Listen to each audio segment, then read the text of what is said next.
Welcome to जी के निर्माण।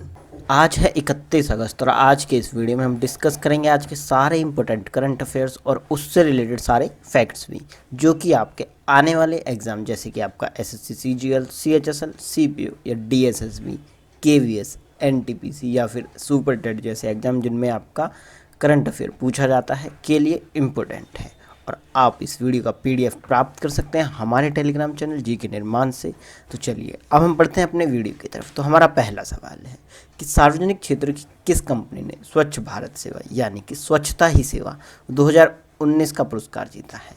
तो यह जो पुरस्कार जीता गया है एनएलसी इंडिया लिमिटेड के द्वारा, यानी कि इस सवाल का जो है ऑप्शन नंबर 4 बिल्कुल सही हो जाएगा कि स्वच्छता ही सेवा जो पुरस्कार है 2019 का वह आपका जीता गया है एनएलसी इंडिया लिमिटेड के द्वारा। तो ये आपको याद रखना है क्योंकि एग्ज़ाम पॉइंट ऑफ व्यू से यह है आपके लिए स्टार मार्क वाला क्वेश्चन जो कि आपके एग्ज़ाम में आपको देखने को मिल सकता है। चलिए अब हम बढ़ते हैं आगे की तरफ। तो हमारा अगला सवाल है कि हाल ही में पारदर्शी और व्यापक प्रदर्शन रेटिंग प्रणाली स्थापित करने के लिए किस कंपनी ने वेंडर प्रदर्शन मूल्यांकन प्रणाली विकसित की है। तो यह जो आपका प्रणाली विकसित की गई है यह आपका शुरू की गई है भारतीय राष्ट्रीय राजमार्ग प्राधिकरण के द्वारा यानी कि एनएचएआई के द्वारा। तो इस सवाल का जो है ऑप्शन नंबर 4 बिल्कुल सही हो जाएगा। तो आपको याद रखना है। चलिए अब हम बढ़ते हैं आगे की तरफ। तो हमारा अगला सवाल है कि 31 मार्च 2020 तक प्रधानमंत्री मुद्रा योजना यानी कि पीएमएमवाई के तहत किस राज्य की महिलाएं ऋण लाभार्थियों की सूची में शीर्ष स्थान पर हैं। तो आपका इस सवाल का जो सही आंसर हो जाएगा वह आपका हो जाएगा तमिलनाडु। तो आपको याद रखना है कि 31 मार्च 2020 तक प्रधानमंत्री मुद्रा योजना में आपका महिलाएं ऋण लाभार्थी की सूची में शीर्ष स्थान पर है तमिलनाडु की। तो यानी कि इस सवाल का जो है ऑप्शन नंबर 2 बिल्कुल सही हो जाएगा। चलिए अब हम बढ़ते हैं आगे की तरफ। तो हमारा अगला सवाल है कि हाल ही में भारत वियतनाम संयुक्त बैठक का कौन सा संस्करण आयोजित किया गया। तो अभी कुछ समय पहले आपका भारत वियतनाम संयुक्त आयोग की बैठक का 17वां यानी कि 17th जो संस्करण था वह आपका आयोजित किया गया। तो इस सवाल का जो है ऑप्शन नंबर 4 बिल्कुल सही हो जाएगा। तो आपको ये याद रखना है। हमारा नेक्स्ट क्वेश्चन है कि किस संगठन ने भारत के बैंकिंग कोड और मानक बोर्ड को यानी कि बीसीएसबी को भंग करने का जो है निर्णय लिया है। तो यह आपका लिया है भारतीय रिजर्व बैंक के द्वारा। तो इस सवाल का जो है ऑप्शन नंबर 2 बिल्कुल सही हो जाएगा। तो आपको याद रखना है कि भारतीय रिजर्व बैंक ने बीसीएसबीआई को भंग करने का निर्णय ले लिया है। तो चलिए अब हम बढ़ते हैं आगे की तरफ। तो आगे है कि हाल ही में अगस्त 2020 में विश्व स्वास्थ्य संगठन द्वारा किस महाद्वीप को जंगली यानी कि वाइल्ड पोलियो मुक्त घोषित किया गया है।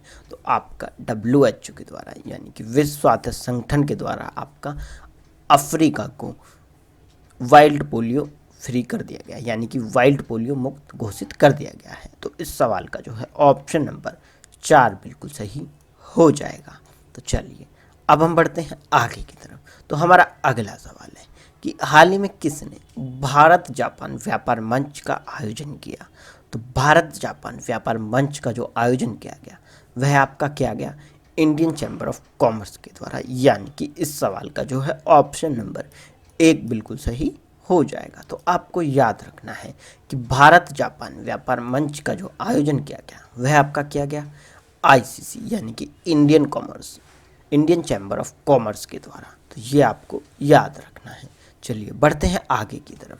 तो आगे है कि विश्व जल सप्ताह जो कि आपका मनाया गया 24 से 28 अगस्त के बीच की थीम क्या रही। तो विश्व जल सप्ताह जो कि आपका मनाया गया कब से कब तक 24 से 28 अगस्त के बीच। तो इसकी जो थीम रही वह आपका रही water and climate accelerated action. तो इस सवाल का जो है ऑप्शन नंबर 1 बिल्कुल सही हो जाएगा। और यह सवाल है आपके लिए स्टार मार्क वाला क्वेश्चन क्योंकि यह सवाल आपके एग्जाम में आपको देखने को मिल सकता है। तो आपको याद रखना है कि सबसे पहले विश्व जल सप्ताह कब से कब तक मनाया गया। तो यह आपका मनाया गया 24 से 28 अगस्त के बीच, और इसकी थीम रही water and climate change accelerating action. तो ये आपको याद रखना है। चलिए बढ़ते हैं आगे की तरफ। तो अगला सवाल है कि भारतीय रिजर्व बैंक की वार्षिक रिपोर्ट 2019-20 के अनुसार 2020-21 के लिए भारत की अनुमानित वृद्धि दर क्या रही। तो यह आपका जो है अनुमानित वृद्धि दर जो है वह आपकी रहेगी -4.5%, यानी कि इस सवाल का ऑप्शन नंबर 2 बिल्कुल सही हो जाएगा। और यह आपका किसके द्वारा बताई गई है, तो यह आपका बताई गई है भारतीय रिजर्व बैंक के द्वारा। चलिए बढ़ते हैं अगले सवाल की तरफ। तो अगला सवाल है कि किस राज्य सरकार ने छात्रों को सरकारी नौकरी के लिए M3M फाउंडेशन के साथ समझौता किया है। तो M3M फाउंडेशन के साथ आपका समझौता किया है हरियाणा सरकार ने, यानी कि इस सवाल का ऑप्शन नंबर 3 बिल्कुल सही हो जाएगा कि आपका हरियाणा सरकार ने जो है M3M फाउंडेशन के साथ जो है समझौता किया है। तो ये आपको याद रखना है। चलिए बढ़ते हैं आगे की तरफ। तो हमारा अगला सवाल है कि ग्रीको एनर्जीज ने किस सार्वजनिक क्षेत्र की कंपनी के साथ अक्षय ऊर्जा उत्पादन यानी कि आपूर्ति समाधान और ऊर्जा भंडारण का पता लगाने के लिए समझौता किया है। तो ग्रीनको एनर्जीज के साथ आपका समझौता जो किया है वह आपका किया है NTPC विद्युत व्यापार निगम ने, यानी कि इस सवाल का ऑप्शन नंबर 5 बिल्कुल सही हो जाए। तो ये था आज का वीडियो। अगर आपको ये वीडियो पसंद आया हो तो आप इसे लाइक करें, अपने दोस्तों के साथ शेयर करें और हमारे चैनल GK निर्माण को सब्सक्राइब करना ना भूलें। फिर मुलाकात होगी एक नई वीडियो के साथ। तब तक के लिए जय हिंद, जय भारत।